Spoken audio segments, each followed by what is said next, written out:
This is about this video is about our trip to Vietnam. Um, we went in the early weeks of March 2023, trying to go for the best weather. We flew out from Charlotte to JFK, on from JFK to Doha, Qatar, or Gutter, whichever way you want to say it. And from there, we flew on to Ho Chi Minh City or Saigon. Um, the flight is, with all the layovers, you're talking like 35 or 40 hours. And some people online are saying that you should definitely um, like negotiate your price when you get there instead of getting your reservations at the hotel online. This is a mistake if you are traveling from the eastern United States, because you are going to be so out of it when you arrive. You won't be able to negotiate anything. But anyway, our hotel was full that I planned on going to. Big surprise. It was a French sounding place in Ho Chi Minh. And we ended up, my Vietnamese friend, I told her to get me something nice. Boy, she did.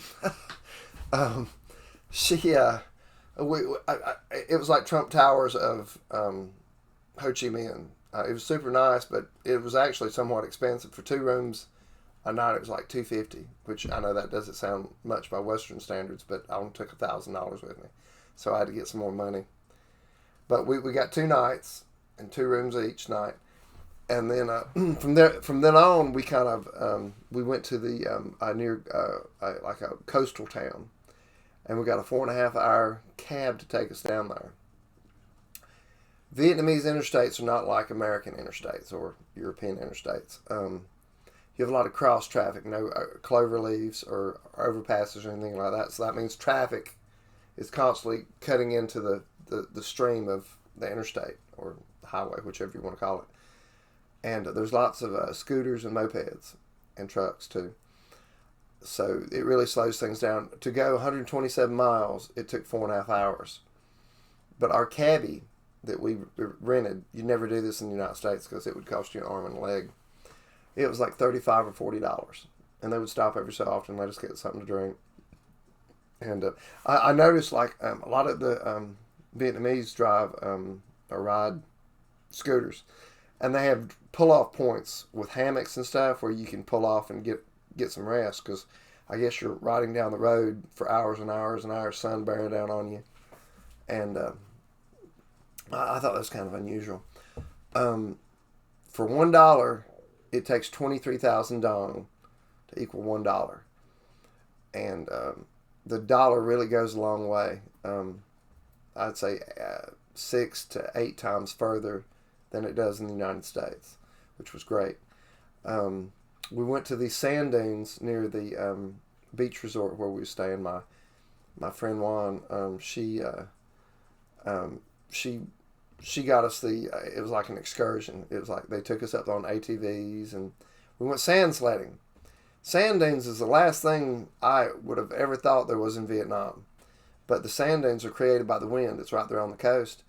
And they came and got us, and it was like a 20-minute drive. They took us, and then they brought us back. And the ATV rides, they let me drive, but I'm an adult, and I have ATVs. Generally speaking, they're not going to do that because some of these sand dunes are 300, 400 feet tall. And if you go across the top of it too fast, they'd probably kill you because you'd roll all the way to the bottom. But everyone else I saw, they had the people at the resort, sand dune resort, driving, which is smart. There ain't no telling how many Westerners you could kill a week if you let them drive the ATVs.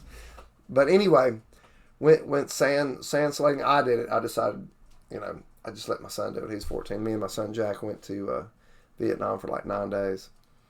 Super good time. The entire time I spent in Vietnam, I never saw beggars or drug use, and the police presence, I didn't see any. I'm sure they're out and about, but the Vietnamese people are extremely friendly. They love Westerners. They love Americans. And considering our history, that's somewhat surprising. But anyway, um,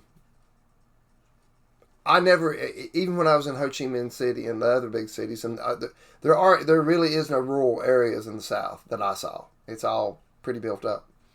Lots of modern conveniences at super duper cheap.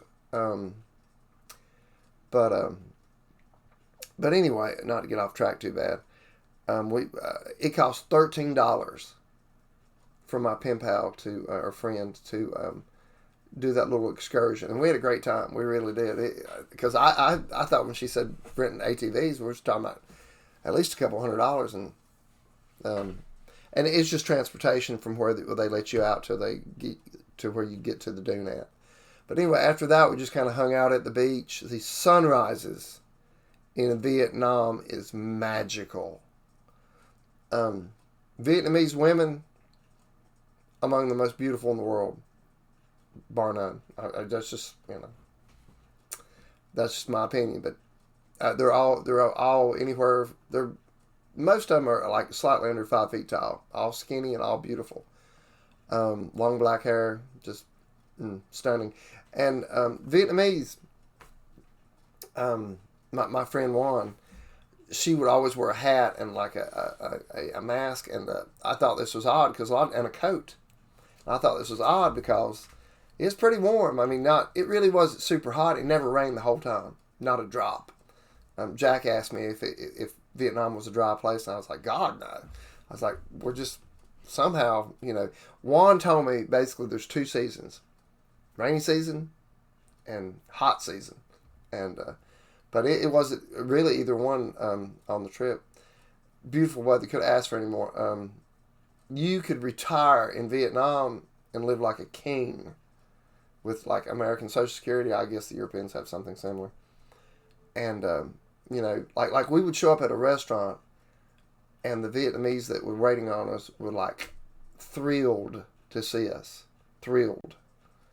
And I would try to tip them after the meal. And my friend Juan, Vietnamese, she's like, don't tip. They have a job. They're doing just fine. Unnecessary. And just a different mindset. But in a lot of ways, I thought I'd never say this, the Vietnamese are better capitalists than Americans are. I mean, they're bringing their A game to business. And like schooling, Juan's little girl goes to school all day, 6-7 hours, and then goes to English school at night.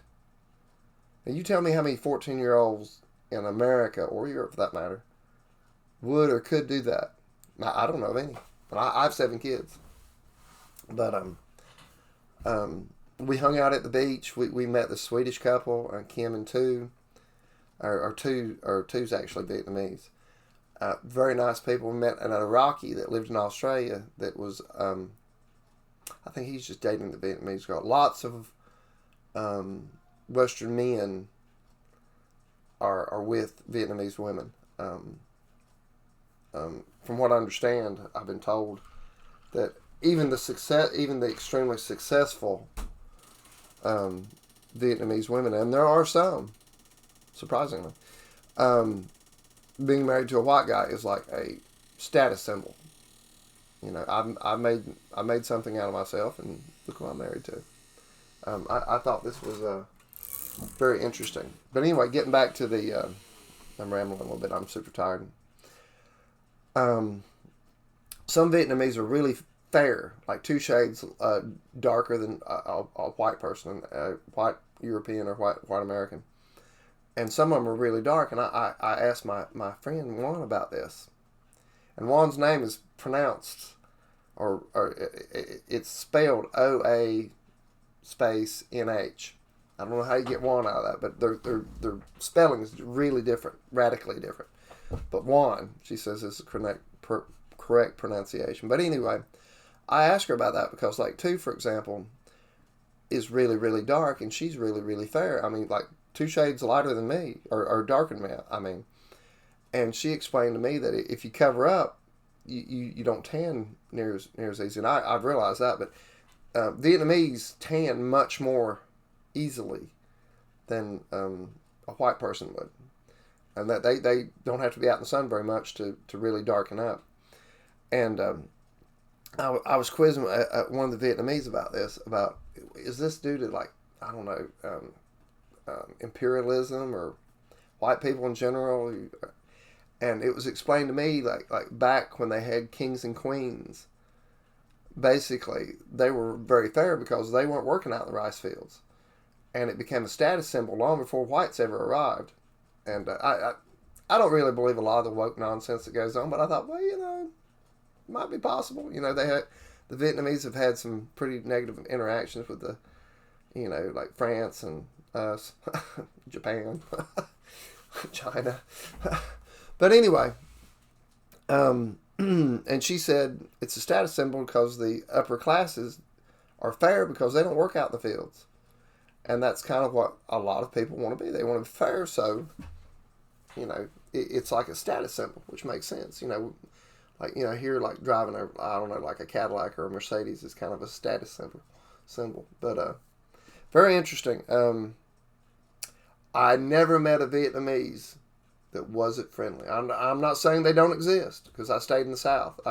We're going to go up to Hanoi next time. We're going to go to Angkor Wat on a future visit, which is in Cambodia. But I'm going to have to break this video down because it's just going to be way too long. There's just so much to say about it. It's the place to go. Think Hawaii at 5% of the cost. ASAP tickets, if you negotiate with these guys and buy your ticket like at least 6 months in advance, can be as low as $800 round trip. But I'm here to tell you the flight is monstrously long, and with all the layovers, think 35 or 40 hours to get there, and you're beyond exhausted when you arrive, like almost to the point of can't hold your head up, certainly can't think straight. And but I would go ahead and get online and get you a hotel. I would not try to do it when you get there, because I basically could not. I couldn't focus at all because I'd been up, and I'd slept a little bit on the airline. I went Guitar Airlines or Gutter Airlines, whatever you want to call it. Didn't particularly like them. They're supposed to be the best airline in the world. I didn't like it. I think I'd rather go American or Delta, but obviously if it's going to be, thousands cheaper, 800 round trip, that's 400 each way. You can't beat it with a stick. And when you go through ASAP, when you get that kind of deal, you're the last aboard every time. You get 2 carry-ons, and if they have to stow one of them because you're the last to get on board, and if the overhead bins are full, they don't charge you. I had that happen going over there, like from, I think it was Doha to Vietnam. But I wish I'd knew about Vietnam 20 years ago. It would have changed my life, because that's probably where I would have went on vacation from then on. Tropical paradise, super cheap, women's beautiful. I wish I'd stayed longer. That's the only regret I have. Well, that's pretty much it. I'm gonna break this video down, so I'm not rambling too much. I hope you guys have a good. I hope you enjoy the video, and if you have any questions, ask away. Good day.